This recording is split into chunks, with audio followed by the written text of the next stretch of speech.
અબડાસાના જખો ગામે સંત ઓધવરામ મહારાજના નૂતન મંદિરના ત્રિદિવસીય પ્રતિષ્ઠા મહોત્સવે 10,000 ભાનુશાલી સમાજની બહેનોએ પોતાનો ભાતીગળ પોશાક પહેરી ઓધવ મહારાજ રમી સૌને આશ્ચર્યચકિત કરી દીધા હતા.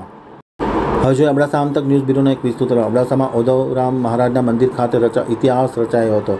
અબડાસાના જખો ગામ ખાતે સંત ઓધવરામ મહારાજના નૂતન મંદિર ત્રિદિવસીય ભાવ પ્રતિષ્ઠા મહોત્સવ પ્રસંગે આ એક વિશેષ કાર્યક્રમનું આયોજન કરવામાં આવ્યું, જેમાં ભારતભરમાં વસતા ભાનુશાલી મહાજનના જ્ઞાતિજનોએ હજારોની સંખ્યામાં હાજરી આપી હતી.